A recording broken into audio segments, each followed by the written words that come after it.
Hi friends, good morning. Welcome to me garden. எல்லோரும் எப்படி இருக்கீங்க? நான் கடவுள் கிருபையில் நல்லா இருக்கேங்க. நீங்களும் கடவுள் கிருபையில் எல்லோரும் நல்லா இருப்பீங்க நம்புகிறேன். உங்களுக்காக வேண்டிக்கிற ஃப்ரெண்ட்ஸு. ஸோ வாரத்தில் எண்டுக்கு வந்துட்டோம். ஃப்ரைடே உங்களுக்கே தெரியும், ஃப்ரைடே ஆனாலே ஜிங்கலாலா தான். எங்கெங்கே ஜிங்கலாலா. இப்போல்லாம் வாரம் முழுக்கவே ஒரே ஜிங்கலாலாவாக தான் இருக்குது. ஒரே பிஸியாக இருக்குது. நானும் வீடியோஸ் அப்லோட் பண்ணணும்னு தான் நினைக்கிறேன். வேறு வேலையில் நான் பிஸியாக இருக்கிறதுனால எனக்கு சரியாக இருக்குது நேரம். எனிஹோ இன்றைக்கி வீடியோ போட்டே ஆகணும் அப்படின்ற ஒரு அறுவடையோடு உங்களை கூட நான் இன்றைக்கி காலையிலே வந்து சேர்ந்துட்டேன். ஓகேவா ஃப்ரெண்ட்ஸு? ஸோ ஐ ஹோப் உங்கள் ஊரில் எல்லார் ஊர்லேயுமே ஓரளவுக்கு நல்ல மழை பெஞ்சிருக்கும். நம்ம செடிகள் எல்லாமே நல்லா இருக்கும். நிறைய கார்டனில் இழப்பு, நிறைய சர்ப்ரைஸு, நிறைய பழங்கள் அறுவடை, வித்தியாசமான பழங்கள் அறுவடை இப்படின்னு சொல்லிட்டு கார்டன் வேலையும் ஒரு பக்கம் போயிட்டுருக்குது. எதாவது சாப்பிட மறந்தால் கூட கார்டன் வேலையை மறக்கிறது கிடையாது. எனிஹவ் ஸோ எல்லோரும் சந்தோஷமாக இருக்கீங்களா? மழை பெஞ்சிருச்சு இல்லையா? ஆடி மாதத்துக்கு எல்லோரும் ரெடி ஆகிட்ருப்பீங்க நம்புகிறேன். ஓகே, ஸோ ஃப்ரெண்ட்ஸ், இன்றைக்கி நம்ம மாடி தோட்டத்தில் ஒரு சின்ன அறுவடை. கொஞ்சம் பார்த்திங்கன்னா ஸ்வீட்ஸ் லெமன் அண்டு இந்த லெமன் ஒயின் இருக்குது இல்லையா, ஐ மீன் என்ன சொல்கிறது, பிளைட் ஆப்பிள்னு சொல்லுவாங்க அது, அப்படின்னு சொல்லிட்டு கொஞ்சம் கோவக்காவும் குண்டு ராணி அழகாக காய்ச்சிருந்தாங்க. ஸோ அவங்களையும் அறுவடை பண்ணிடலாம். நானும் பூப்பேனான்ற மாதிரியே இருந்ததுங்க. வருஷத்துக்கு ஒரு வாட்டி 2 பூ பூக்குது. அதையும் நான் என்ன பண்ணுறதுன்னு சொல்லாமல் ஒரு உரம் கொடுத்து தண்ணியை ஊற்றி பாதுகாத்துட்ருக்கிறேன்.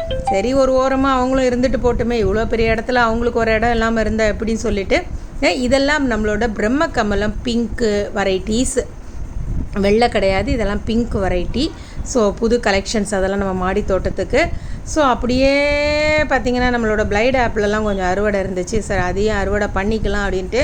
இது ஜூஸ் ரொம்ப நல்லாயிருக்குங்க குடிக்கிறதுக்கு. இது ஒரு சிட்ரஸ் வகை தான், பட் இதில் விட்டமின் சி வந்து நிறைய இருக்குது. வெயில் தாகத்துக்கு நம்ம நல்லா இதை மிக்சியில் போட்டு அடித்து ஸ்ட்ரெயின் பண்ணி கொஞ்சம் சக்கரை போட்டு அதில் ஐஸ் போட்டு குடிக்கும்போது நல்லாவே இருக்குங்க குடிக்கிறதுக்கு. ஓகேவா? ஸோ நானுமே ஹாலிடே மூட்லேருந்து இன்னும் வெளியில் வரவே இல்லை. ஒரு பக்கம் அது ஒரு பக்கம் இருந்தாலும், வேலை ஒரு பக்கம் இருந்தாலும், ஸோ நம்மளோட அறுவடையும் நம்மளும் மிஸ் பண்ணிட முடியாது. எல்லாருமே பார்த்துருப்பீங்க, ஃபார்மில்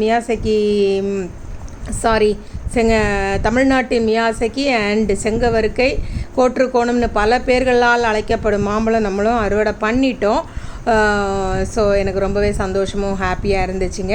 ஸோ மழைக்கு எல்லா செடியுமே இப்போ ஓவராலாக நல்லா இருக்குது. பட் இருந்தாலும் கொஞ்சம் வெயிலும் அப்பப்போ நானும் விடுவேனான்ற மாதிரி பட்டையை கிளப்பிட்டு இது பண்ணிகிட்ருக்கு. ஸோ இதான் நம்மளோட இன்றைய அறுவடை. கோவக்காய், அப்புறம் பார்த்திங்கன்னா இது நம்ம ஸ்வீட் லெமன், அப்புறம் இது கொஞ்சம் பூக்கள், இது வந்து பிளைட் ஆப்பிளுங்க. பார்க்கவே அழகாக இருக்குது. கோலி குண்டு சைஸில் தான் இருக்கும். கூடவே இன்றைக்கி என்ன வேலை அப்படின்னா, ரொம்ப நாளாக ஆச்சுங்க இந்த பெரிய 8 இன்ச்சு பாட்டில் வந்து மண்கலவை செஞ்சு வச்சுருந்தேன் அடீனியத்துக்கு. ஸோ இதெல்லாம் காடெக்ஸ் ரொம்ப பெருசாகிடுச்சு. பெருசானதுனால என்னென்னா தொட்டிகளும் அடியில் வந்து வெடிப்பு விட ஆரம்பிச்சிருச்சு. அதனால சரி இவங்களை மாற்றிடுவோன்னுட்டு இன்றைக்கி காலையிலேயே அந்த வேலையை பண்ணிடலாம் அப்படின்ற ஒரு முடிவோடு நான் இறங்கிட்டேன். ஓகேவா? ஸோ லில்லி அமக்கலமாக பூத்து இருக்குது. நிறைய வேலை இருக்குதுங்க. அதனால் நீங்களும் உங்கள் வேலையில் பிஸியாக இருப்பீங்க நம்புகிறேன். ஸோ வீக்கெண்டு வந்துருச்சு ஃப்ரெண்ட்ஸ். உங்கள் வேலையை சந்தோஷமாக ஜாலியாக செய்யுங்க, நல்லா சாப்பிடுங்க. ஓகேவா? ஸோ டைம் கிடைக்கும்போது நம்ம கார்டனை நல்லா க்ளீன் பண்ணி வச்சுக்கோங்க.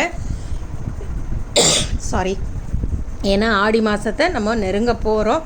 சீக்கிரமே நானும் விதை பகிர்வு வீடியோஸ் வந்து போடுறேன். ஸோ அதை நீங்கள் ஃபாலோ பண்ணிவிட்டு வாங்க. என்னோடய சேனலை சப்ஸ்கிரைப் பண்ணாதவங்க சப்ஸ்கிரைப் பண்ணிவிட்டு வாங்க. உங்கள் லைக்ஸ் கமெண்ட்ஸ் எனக்கு ரொம்பவே முக்கியம். ஸோ நான் காலையில் என்னோடய வேலையை செய்ய ஸ்டார்ட் பண்ண போயிட்டேன். ஓகேவா? அடுத்து இன்னொரு இன்ட்ரெஸ்டிங்கான வீடியோ நான் உங்களை மீட் பண்ணுறேன். இது விதை பகிர்வுக்கு நான் வச்சுருக்கிற வழுதுனங்காய் விதைங்க. இது எல்லாருக்குமே தெரியும், கேரளாவில் பச்சை வழுதுனங்காயின்றது கத்திரிக்காய் வகையை சேர்ந்தது. இது நல்லா நீட்டாக காய்க்கும், நல்ல தடிமனாக இருக்கும், சதைப்பற்று அதிகமாக இருக்கும். அந்த கத்திரிக்காவோட விதை தான் இது. ஓகேவா? ஸோ இந்த நாள் இனிய நாளாக அமைய இறைவனிடம் உங்களுக்காக நான் வேண்டிக்கிறேன் ஃப்ரெண்ட்ஸு. என்னோடய சேனலை சப்ஸ்கிரைப் பண்ணிவிட்டு தவறாமல் ஃபாலோ பண்ணிவிட்டு வாங்க. அப்போ தான் நான் போடுற விதை பகிர்வான டேட்டு உங்களுக்கு தெரியும். ஓகேவா? அது வரைக்கும் have a nice day and take care.